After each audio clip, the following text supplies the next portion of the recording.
Hi hello friends, welcome to my channel. Friends, మా ఛానల్ని first time చూస్తున్నట్లయితే తప్పకుండా సబ్స్క్రైబ్ చేసుకోండి. వీడియో నచ్చితే తప్పకుండా లైక్ చేయండి. స్టోరీలోకి వెళ్ళినట్లయితే ఇక జీవన్ అయితే ఆ రోజు ఆనంది కవర్లో తీసుకొని వెళ్ళి ఇక ఎవరికీ తెలియకుండా అత్తయ్య గారు అది దాచిపెట్టమని ఆనందికి చెప్పింది. ఇప్పుడు ఆ కవర్లో ఏముందో తెలుసుకోవాలి అంటే ఆనందిని బుట్టలో వేసుకోవాలి అని, ఆ కవర్లో ఏముందో తెలుసుకోవాలంటే అని ఇక జీవన ఆలోచించుకుంటూ అప్పుడే ఆనంది అక్కడికి వస్తుంది. ఏంటి ఆనంది, నీ బుద్ధి ఇంకా పోగొట్టుకోవడం లేదా? టిఫిన్ రూమ్లోకి తెచ్చుడేంది నీకు? అక్కడికి అందరూ ఇక డైనింగ్ టేబుల్ పై కూర్చొని తింటారు కదా అని ఇక అంటూ ఉంటుంది. ఆనంది అయితే లేదు, నాకు అక్కడికి రావాలంటే బావగారిని చూసే ఇక నాకు నిన్న చేసింది పని గుర్తుకు వస్తుంది. లేదు, నేను రాను అని ఇక అంటూ ఉంటుంది. జీవన అయితే ఇక ఆనంది ఆ టిఫిన్ తీసుకొని వెళ్ళి తనకి ఇస్తుంది. అవును ఆనంది, ఇంకా నాకు శారీస్ కావాలి. నేను కట్టుకుందామంటే ఎప్పుడూ కట్టుకున్న చీరలు మాత్రమే ఉన్నాయి. కాబట్టి నీ దగ్గర ఏవైనా కొత్త శారీస్ ఉంటే నాకు 2 ఇవ్వు నువ్వు అని అంటూ ఉంటుంది జీవన అయితే. అప్పుడే ఆనంది, నువ్వు నా శారీస్ కట్టుకోవడం ఏంటి అని ఆనంది అంటూ ఉంటుంది. అవును కుట్టి, నీది కూడా ఖరీదైన శారీసే కదా, ఇప్పుడు నువ్వు ఖరీదైన శారీసే కడుతున్నావు అని ఇక నీకు మంచి రోజులు వచ్చాయి ఆనంది అని ఇక జీవన అంటూ ఉంటుంది. అప్పుడే లేదు జీవన, ఇక నువ్వు పుట్టుకతోటే అదృష్టాన్ని తెచ్చుకున్నావు. ఇక నీ దాంట్లో నేను ఏ దానికి సరిపోను, పుట్టుకతోటే అమ్మా నాన్నల్ని తెచ్చుకున్నావు అని ఇక ఆనంది జీవనని పొగుడుతూ ఉంటుంది. సరే సరే కానీ ఇక నీ శారీస్ ఏవైనా ఉంటే ఇవ్వవు అని ఇక అంటూ జీవన అంటూ ఉంటుంది. సరే అని ఆనంది అక్కడి నుంచి వెళ్ళిపోతుంది. వెంటనే శారీస్ వంక పెట్టుకొని తన రూమ్లోకి వెళ్ళొచ్చు కదా, ఇక ఆ రోజు కవర్లో పెట్టింది ఏంటో తెలుసుకోవాలి. అత్తయ్య గారు ఇక ఆనందికి మధ్య ఏదో ఇక సీక్రెట్ ఉంది, తెలుసుకోవాలి అని ఇక జీవన అనుకొని వెంటనే ఆనంది లేని టైంలో చూసి ఇక ఆనంది రూమ్లోకి అయితే వెళ్తుంది. అప్పుడే ఆ రోజు కవర్ ఎక్కడో పెట్టింది అని ఆలోచిస్తూ ఉంటుంది. అప్పుడే అక్కడ ఉన్న కబోర్డ్స్లలో వెతుకుతూ ఉంటుంది. అందులో కవర్ చూసి ఈ కవరే ఆ రోజు ఆనంది తీసుకువచ్చింది, ఇందులో ఏముందో చూడాలి అని వెంటనే ఇక అవన్నీ తీసి చూస్తుంది. పెళ్లి శారీ ఇక నగలు అన్నీ ఉండడంతో ఇవేంటి, ఇవి ఎక్కడివి, ఎవరివి, అసలు ఏదో జరుగుతుంది ఇంట్లో, తెలుసుకోవాలి అని ఇక అవి చూస్తూ ఉండిపోతుంది. అప్పుడే అక్కడికి ఆనంది వస్తుంది. ఏంటి జీవన, ఎన్నిసార్లు చెప్పాలి, ఎన్నిసార్లు చెప్పినా వినవా? ఇక నా రూమ్లోకి నా పర్మిషన్ లేనిది ఎలా వస్తావు, ఇవన్నీ ఎందుకు తీసావు అని ఇక ఆనంది జీవనని అంటూ ఉంటుంది. అప్పుడు జీవన, లేదా ఆనంది, నాకు శారీస్ కావాలన్న కదా అందుకనే వెతుకుతున్నాను అని అనగానే, నా పర్మిషన్ లేనిది నేను ఇవ్వను, ఇక నేను ఇచ్చేదాన్నే కదా, మరి ఎందుకు నువ్వు ఇవన్నీ కావాలని తీసావు కదా అని ఇక ఆనంది అంటూ ఉంటుంది. లేదు ఇక అని అంటూ ఉంటుంది జీవన అయితే. అప్పుడే ఇక ఇవి ఎవరివి, ఈ శారీ ఏంటి, ఈ నగలేంటి, అసలు నాకేమీ అర్థం కావడం లేదు ఆనంది, ఏంటో చెప్పు అని ఇక జీవన ఆనందిని అడుగుతూ ఉంటుంది. అప్పుడే ఈ కవర్ ఆ రోజు పెడుతుంటే జీవన చూసినట్లుంది, అందుకే దీని గురించి అడుగుతుంది అని ఇక కంగారు పడుతూ ఉంటుంది ఆనంది ఏం చెప్పాలి అని. అప్పుడే అక్కడికి సునంద వస్తుంది. ఏంటి జీవన, నీకు అన్ని విషయాలు అవసరమా? నువ్వు ఇక్కడి నుంచి వెళ్ళిపో, నీకు శారీసే కదా కావాల్సింది, నీకు నీ అకౌంట్లకి డబ్బులు కొడతాను, వెళ్ళి నువ్వు శారీస్ తీసుకో, ఆనంది ఆదిత్యతో నువ్వు ఆఫీస్కి వెళ్ళు అని ఇక చెప్తూ ఉంటుంది సునంద అయితే. అప్పుడు అత్తయ్య గారు ఏదో దాచిపెడుతున్నారు, ఆనందికి అత్తయ్య గారికి ఏదో సీక్రెట్ ఉంది, తెలుసుకోవాలి, తెలుసుకున్నాక మీ పని పడతాను అని జీవన అక్కడి నుంచి వెళ్ళిపోతుంది. ఇక ఆనంది అయితే సరే అత్తయ్య గారు, నేను ఆఫీస్కి వెళ్తున్నాను అని ఇక ఆదిత్యతో కలిసి వెళ్తూ ఉంటుంది. అప్పుడే ఆదిత్య గారు, ఈరోజు దివ్యకి ఇక చెకప్లు ఉన్నవి, హాస్పిటల్కి తనని తీసుకువెళ్ళాలి, ఇక దారిలోనే కదా హాస్పిటల్, తనని చూపించి తనని మళ్ళీ ఇంటి దగ్గర డ్రాప్ చేసి తీసుకువెళ్దాం అని ఇక ఆనంది ఆదిత్యతో అంటూ ఉంటుంది. అప్పుడు ఆదిత్య సరే ఆనంది అని అనగానే వెంటనే ఆనంది ఆ కవర్ తీసుకొనే ఇక వెళ్తుంది. అప్పుడే ఇక కారులో వెళ్తూ ఉండగా నగలు కింద పడిపోతాయి కారులో. అప్పుడే ఇక ఆదిత్య అయితే కార్లో ఆ నగల్ని ఇక ఆ రోజు ఇక అలేఖ్యకి ఇచ్చిన గిఫ్ట్ ఉంటుంది కదా, జాస్మిన్ మోడల్ డిజైన్ ఉంది కదా, ఆ నెక్లెస్ కింద పడిపోవడంతో అది తీసి ఇక ఆదిత్య పట్టుకుంటాడు. వెంటనే అది చూసి స్టన్ అయిపోతాడు. ఇది ఆ రోజు నేను అలేఖ్యకి ఇచ్చిన గిఫ్ట్ కదా, అలేఖ్యకి సేమ్ ఇదే మోడల్ చైన్ నేను ఇచ్చాను. అలేఖ్యని మర్చిపోలేకపోతున్నాను. అలేఖ్య ఎక్కడున్నావు, నా కోసం ఎప్పటికైనా వస్తావని ఎదురు చూస్తున్నాను. ఇక ఈ చైన్ చూస్తే ఇక ఆ రోజు నీకు ఇచ్చిన గిఫ్ట్ నాకు గుర్తుకు వస్తుంది. నీది నాది టేస్ట్ ఒకటే అని ఇక ఇద్దరం మాట్లాడుకున్నాం. ఇక ఈ గుండె ఆగిపోయే వరకు నిన్ను మర్చిపోను అలేఖ్య అని ఇక మనసులోనైతే ఆదిత్య అనుకుంటూ ఉంటాడు. వెంటనే ఇక ఆదిత్య ఆనంది వెళ్ళి ఆ అమ్మాయిని తీసుకురా, హాస్పిటల్కి వెళ్ళి చెకప్ చేయించుకొచ్చి తొందరగా ఇక్కడ వదిలేసి వెళ్ళిపోదాం, ఈ ఆఫీస్లో చాలా పని ఉంది అని ఆదిత్య అంటూ ఉంటాడు. అప్పుడే ఇక ఆనంది అమ్మ వాళ్ళు బాధపడతారు కదండి, నువ్వు కూడా లోపలికి రావచ్చు కదా అని ఆనంది అంటూ ఉంటుంది. ఆనంది వర్క్ బాగా ఉందని చెప్పాను కదా, తొందరగా రా, అర్జెంటుగా మనం వెళ్ళి తొందరగా ఇక్కడ డ్రాప్ చేసి వెళ్ళాలి అని ఆదిత్య అనగానే సరే ఆదిత్య గారు అని ఇక ఆనంది ఒక్కతే వెళ్ళి ఇక అలేఖ్యనైతే దివ్య మనం హాస్పిటల్కి వెళ్ళాలి అని అంటూ ఉంటుంది. అప్పుడే ఇక అక్కడున్న పద్మమ్మ సింహాద్రి అయితే ఏంటి నువ్వు ఒక్కదానివి వచ్చావా ఆనంది, ఇక ఆదిత్య గారు రాలేరా అని అంటూ ఉంటుంది. పద్మమ్మ అయితే అప్పుడే కారులోనే ఉన్నారు, తను కూడా వచ్చాడు, కానీ ఈ వర్క్ బాగా ఉంది, తొందరగా వెళ్ళి రావాలని అర్జెంటుగా తనని తీసుకురమ్మని నన్నే తోలించాడు అని ఇక అంటూ ఉంటుంది ఆనంది అయితే. ఆనంది మాటలకి ఇక ఆదిత్య బాబు గారు ఎప్పుడు ఇంట్లోకి అడుగు పెడతారో అని ఇక పద్మమ్మ అనుకుంటూ ఉంటుంది. ముందు దివ్య నువ్వు పద మనం హాస్పిటల్కి వెళ్ళి చెకప్ చేయించాలే అని అంటూ ఉంటుంది ఆనంది అయితే. అప్పుడే సరే అక్క అని ఇక దివ్య అంటుంది. దివ్యని తీసుకొని ఆనంది అయితే కారు ఎక్కేస్తుంది. అప్పుడే అది చూడకుండా ఆదిత్య అలానే డ్రైవ్ చేస్తూ ఇక హాస్పిటల్లో ఇక డ్రాప్ చేశాడు. అప్పుడే ఇక బయటే ఉండి తనకి ఫోన్ రావడంతో మాట్లాడుతూ ఉంటాడు. అప్పుడు ఆనంది నువ్వే ఆ అమ్మాయిని తీసుకువెళ్ళి ఇక చెకప్ చేయించుకొని తొందరగా రా, అర్జెంటుగా వెళ్ళాలి, మీటింగ్ ఉంది అని ఇక ఆదిత్య అంటూ ఉంటాడు. సరే ఆదిత్య గారు అని ఇక ఆనంది అయితే అలేఖ్యని తీసుకొని హాస్పిటల్లోకి వెళ్ళి చెకప్ చేయించుకొని మళ్ళీ తీసుకొని వస్తుంది. అది మాత్రం గమనించకుండా ఆదిత్య ఆ అమ్మాయిని చూడకుండానే ఇక డ్రైవ్ చేస్తూ ఉంటాడు. మళ్ళీ తిరిగి సింహాద్రి పద్మమ్మల ఇంటికి అలేఖ్యని డ్రాప్ చేయడానికైతే వస్తారు. అప్పుడే ఇక ఆనంది అయితే ఆదిత్య గారు నేను అమ్మ వాళ్ళ దగ్గరికి భోజనం చేస్తానని చెప్పాను, భోజనం చేశాక నేను ఇంటికి వస్తాను, మీరు వెళ్ళండి అని అంటూ ఉంటుంది. ఆనంది అయితే సరే ఆనంది నేను వెళ్తున్నాను, తొందరగా రా అని ఆదిత్య చెప్పేసి అక్కడి నుంచి వెళ్ళిపోతాడు. ఇక ఆనంది అయితే ఇక అలేఖ్యని తీసుకొని ఆదిత్యనైతే చూడడు. ఇక అలేఖ్యని తీసుకొని ఇంట్లోకి అయితే వెళ్తుంది. ఇక భోజనం చేసేసి నాయన ఇక దివ్యని చాలా బాగా చూసుకోండి, దివ్యకి గతం గుర్తొచ్చాక మనమే తనని దగ్గరుండి తన వాళ్ళకి అప్పగిద్దాం, సరేనా నేను వెళ్ళొస్తాను, ఆదిత్య గారు కోప్పడతారు ఎక్కువసేపు ఉంటే అని ఇక అంటూ ఉంటుంది. ఆనంది అయితే సరే బిడ్డ నిమ్మలంగా వెళ్ళిరా అని అంటూ ఉంటారు. ఇక ఆనంది అయితే ఇంటికైతే వచ్చేస్తుంది. అప్పుడే ఆదిత్య ఇక రూమ్లో కూర్చొని ఇక చాలా బాధపడుతూ ఉంటాడు. అప్పుడే ఇక ఆదిత్యకైతే కారులో పడ్డ నెక్లెస్ గురించే ఆలోచిస్తూ ఉంటాడు. అప్పుడే ఇక ఏంటి ఆదిత్య గారు మిమ్మల్ని కారులో ఆ చైన్ చూసినప్పటి నుంచి చూస్తున్నాను, ఏదో పోగొట్టుకున్న వానిలా ఏదో అయిపోయినట్లుగా చాలా బాధగా ఉంటున్నారు, అసలు ఏం జరిగింది, ఎందుకు అంత బాధపడుతున్నారు అని ఇక అడుగుతూ ఉంటుంది ఆనంది అయితే. అప్పుడే ఆదిత్య ఈ విషయం చెప్తే ఆనంది బాధపడుతుంది, అలేఖ్య గురించి చెప్తే చాలా బాధపడుతుంది, లేదు ఆనందికి చెప్పకూడదు అని ఇక ఆదిత్య అనుకుంటూ ఉంటాడు. అప్పుడే ఇక ఆదిత్య ఆనంది ఎంత అడిగినా చెప్పకపోవడంతో ఆనంది ఆదిత్య గారు నా ముంగట ఏదో దాచిపెడుతున్నాడు అని ఇక అనుకుంటూ ఉంటుంది. ఆనంది అక్కడి నుంచి వెళ్ళిపోయి చాటుగా చూస్తూ ఏంటి ఆదిత్య గారు ఏదో ఆలోచిస్తున్నారు, అసలు ఏం జరిగింది, ఆ చైన్కి తనకి మధ్యలో ఏదో ఉంది అని ఇక ఆనంది అనుకుంటూ ఉంటుంది. అప్పుడే ఇక ఆదిత్య తన డైరీ తీసుకొని అందులో ఉన్న ఫోటోని చూస్తూ అలేఖ్య నీకు గిఫ్ట్గా ఇచ్చిన నెక్లెస్ అలాంటిదే నేను ఇక అమ్మాయి యాక్సిడెంట్ చేసిన అమ్మాయి దగ్గర చూశాను. ఆ అమ్మాయిని పెళ్ళికి అని రెడీ అయ్యి అవన్నీ పెట్టుకుందంట.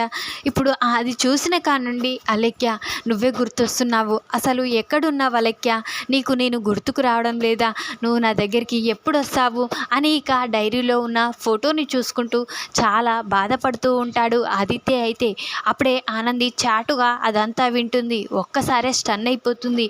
ఏంటి, ఆదిత్య గారు అలేఖ్య అనే అమ్మాయిని ప్రేమించారా అని, ఇక ఆ అమ్మాయికి అలాంటి చైన్ గిఫ్ట్ ఇచ్చారా, అందుకే అంత బాధపడుతున్నారా చైన్ చూసిన కానుండి అని ఇక ఆనంది అనుకుంటూ ఉంటుంది. వెంటనే ఆ అమ్మాయి ఎవరో తెలుసుకోవాలి అంటే ఆదిత్య గారి డైరీలో ఏదో ఉంది, ఫోటో ఉందనుకుంటా, అది చూసుకుంటూనే బాధపడుతున్నారు. ఆదిత్య గారు లేని సమయంలో ఆ అమ్మాయి ఎవరో చూడాలి అని ఇక ఆనంది అనుకుంటూ చాలా ఇక ఆదిత్య అయితే బాల్కనీలో కూర్చుంటాడు.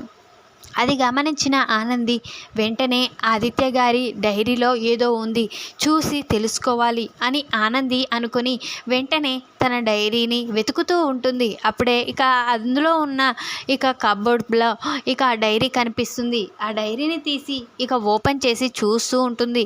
అందులో ఒక ఫోటో కనిపిస్తుంది. ఆ ఫోటోని చూసి ఒక్కసారే స్టన్ అయిపోతుంది ఆనంది. అయితే అలేఖ్య అంటే దివ్యనే ఆదిత్య బాబు గారు ప్రేమించారా అని, ఇక ఆ చైన్ దివ్యది కాబట్టి ఇక అలేఖ్యకి గిఫ్ట్గా ఇచ్చిన చైన్ని చూసి ఇక చాలా బాధపడ్డారా ఆదిత్య గారు, అంటే ఆ దివ్యని ప్రేమించాడా, ఇక అసలు పేరు అలేఖ్యనా, ఈ అమ్మాయిని తను చూడలేదనుకుంటా అని ఇక ఆనంది అయితే చాలా బాధపడుతూ ఉంటుంది.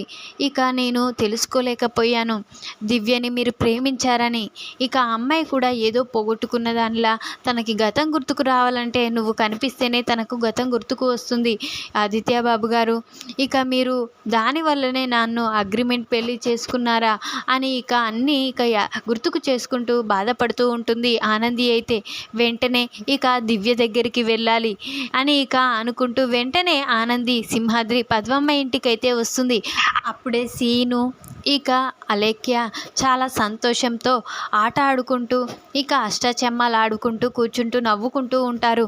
అప్పుడే ఆనంది ఏంటమ్మాయి నువ్వు ఆదిత్య బాబు గారు ప్రేమించిన అమ్మాయివా, ఇక నీ గురించి తెలుసుకోలేకపోయాను, ఆదిత్య గారు నిన్ను తలుచుకుంటూ చాలా బాధపడుతున్నారు, అంటే నాకు దూరం అయిపోతారు, నిన్ను మర్చిపోలేకపోతున్నారు అని ఇక ఆనంది అయితే చాలా కన్నీరు పెట్టుకుంటూ తననే చూస్తూ ఉంటుంది. అప్పుడే ఇక అది గమనించిన అలేఖ్య అయితే ఏంటక్క కళ్ళలో నీళ్లు తిరుగుతున్నాయేంటి, అసలు ఏం జరిగింది, బావగారికి నీకేమైనా గొడవ అయిందా అని అలేఖ్య అంటూ ఉంటుంది. అప్పుడే లేదమ్మా అని కంటి నీళ్లు తుడుచుకుంటుంది. అప్పుడే సీను ఆనందిని గమనించి ఇక అమ్మాడి నేను ఒక విషయం అడుగుతాను చెప్తావా, నువ్వేంటో అమ్మాయిని చూసి ఇంత ముందు కాకుండా ఇప్పుడు చాలా బాధపడుతున్నావు, అసలు ఏం జరిగింది అమ్మాడి చెప్పమ్మాడి అని అంటూ ఉంటాడు సీను. అయితే అప్పుడే ఇక సీను నీకు ఒక విషయం చెప్పాలిరా, నా మనసులో దాచుకోలేకపోతున్నాను, ఆ భారాన్ని నా మనసులో పెట్టుకోలేకపోతున్నాను అని ఆనంది అంటూ ఉంటుంది.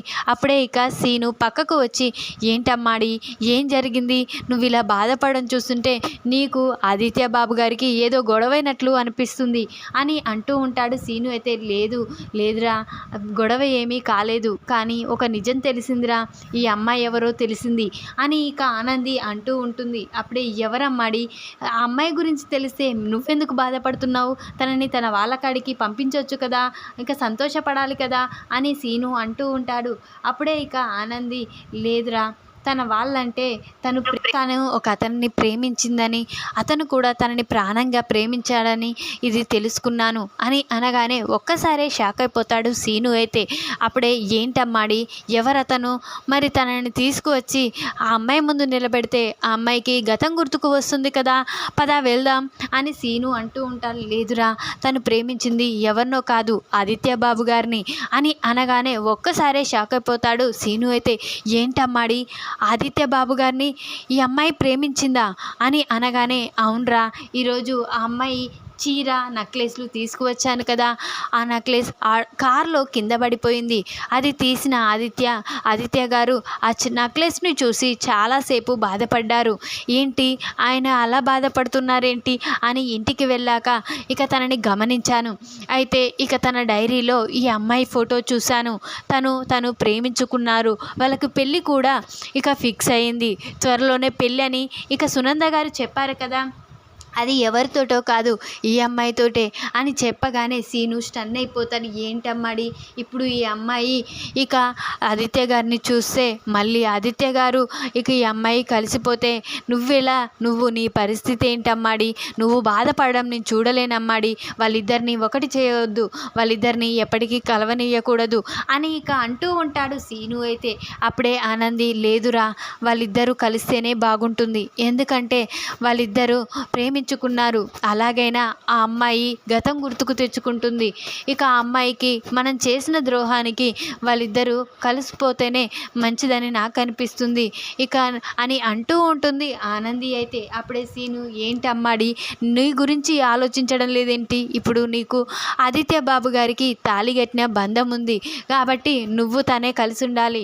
ఈ అమ్మాయి గురించి ఇక మర్చిపోవాలి అంటే ఈ అమ్మాయిని ఎక్కడైనా దూరంగా పెడదాం, కానీ ఆదిత్య బాబు గారికి కంటపడనివ్వద్దు అని ఇక అంటూ ఉంటాడు సీను. అయితే లేదురా మనం అలా చేస్తే తప్పుగా చేసాం, ఎప్పుడో ఒకరోజు ఇక తనకి ఆ విషయం తెలిసే మనని చాలా కోపడతారు అని అంటూ ఉంటుంది ఆనంది. అయితే ఇక సరే కానీ ఇక ఎలాగైనా ఈ అమ్మాయిని ఆదిత్య బాబు గారికి కలిసేలా చేసి వాళ్ళిద్దరిని ఒకటి చేద్దాం సరేనా సీనుగా అని ఆనంది అంటూ ఉంటుంది. ఏంటమ్మాడి నీ బాధ నీ మనసులోనే పెట్టుకొని కుమిలిపోతున్నావు, ఇటు పక్క వాళ్ళిద్దరిని ఒకటి చేస్తానంటున్నావు, నాకేమీ అర్థం కావడం లేదమ్మాడి, నిన్ను చూస్తే బాధగా ఉంది, నువ్వు బాధ నేను చూడలేనమ్మాడి అని అంటూ ఉంటుంది. దీని గురించి నువ్వు మర్చిపో, ఇక ఏదో ఒకరోజు ఆ దేవుని దయ వల్ల వాళ్ళిద్దరినీ కలిపే రోజు వస్తుంది అని ఆనంది ఇక అమ్మ నాన్నలకి విషయం చెప్పకు అని ఆనంది అంటూ ఉంటుంది. లేడమ్మాడి వాళ్ళిద్దరూ కలవకూడదమ్మాడి, నువ్వు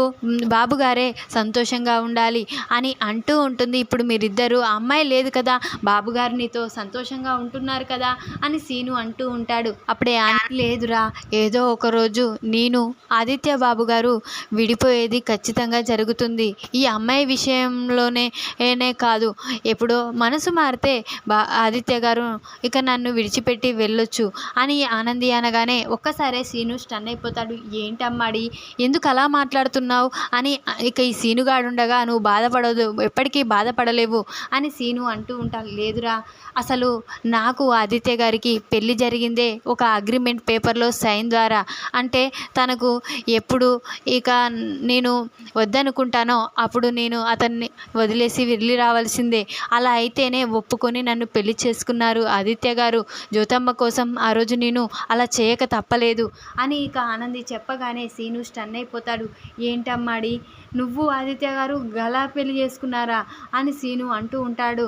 అంతే అవునరా అని అనగానే ఇక ఆనంది, నేను ఈ విషయం చెప్పానని అమ్మా నాన్నలకు తెలిసేలా చేయకు, ఎందుకంటే వాళ్ళు బాధపడతారు, వాళ్ళు తట్టుకోలేరు అని ఆనంది ఇక చెప్పేసి నేను వదిలేస్తానురా అని ఇక ఆనంది అయితే అక్కడి నుంచి వెళ్ళిపోతుంది. ఇక సీను అయితే ఏంటి అమ్మాడేంటి ఇంత భయంకరమైన నిజం చెప్పింది, అమ్మాడి ఆదిత్య గారు కలిసి ఉండాలి, వాళ్ళు ఇప్పుడైతే సంతోషంగానే ఉన్నారు, ఈ అమ్మాయి కలిస్తేనే కదా వాళ్ళు ఇక విడిపోయేది, అయితే ఈ అమ్మాయిని కలవనీయకుండా చేయాలి, అంటే ఏం చేయాలి, అమ్మాడి విషయంలో ఇక నేను బాధ పెట్టకూడదు, అంటే అమ్మాడిని ఎప్పటికీ సంతోషంగా ఉంచాలి, నా దోస్తు చిన్నప్పటి నుంచి తను నన్ను ఎంతగానో చూసుకుంది కాబట్టి తనకి ఇక న్యాయం జరగాలంటే నేను ఒకటి చేయాలి, ఎలా అని ఆలోచిస్తూ ఉంటాడు సీను. అయితే అప్పుడే ఇక అలెక్కి దగ్గరికి అయితే వెళ్తాడు. దివ్య నేను ఒకటి చెప్తే వింటావా అని అంటూ ఉంటాడు సీను. అయితే అప్పుడే ఏంటి సీనుగా అని అంటూ ఉంటుంది. అప్పుడే నువ్వు నన్ను పెళ్లి చేసుకుంటావా అని అంటూ ఉంటాడు సీను. అయితే అప్పుడే ఇక దివ్య ఇక సిగ్గుపడుతూ ఉంటుంది. దివ్యని చూసి ఏంటమ్మాయి నువ్వు సైలెంట్గా ఉన్నావేంది, ఏం చెప్పవేంది అని సీను అంటూ ఉంటాడు. ఇక నేను నిజంగానే నిన్ను ప్రేమిస్తున్నానని ఎప్పుడో చెప్దామనుకున్నాను, కానీ ఇక నువ్వు ఏమనుకుంటావో అని చెప్పలేదు అని దివ్య అంటూ ఉంటుంది. సరే మరే మనిద్దరం పెళ్లి చేసుకుందామా అని సీను అనగానే సరే అంటుంది. అప్పుడే ఇక సింహాద్రి పద్మామలకి ఈ విషయం చెప్పి ఇక సీను అలెక్య అయితే ఇద్దరు గుడిలో పెళ్ళి అయితే చేసుకుంటారు. ఇక పెళ్ళి చేసుకొని ఆనందికి ఏ కష్టం రాకుండా ఆదిత్య గారిని ఆనందిని ఎప్పటికీ విడిపోకుండా సీను అయితే అలెక్యని పెళ్లి చేసుకుంటాడు. ఈ విధంగానైతే సీను ఆనంది జీవితాన్ని కాపాడడానికి అలెక్యనైతే పెళ్లి చేసుకుంటాడు. ఈ వీడియో కనుక మీకు నచ్చినట్లయితే లైక్ చేయండి. మరిన్ని వీడియోల కోసం ఛానల్ని సబ్స్క్రైబ్ చేసుకోండి ఫ్రెండ్స్. Thanks for watching.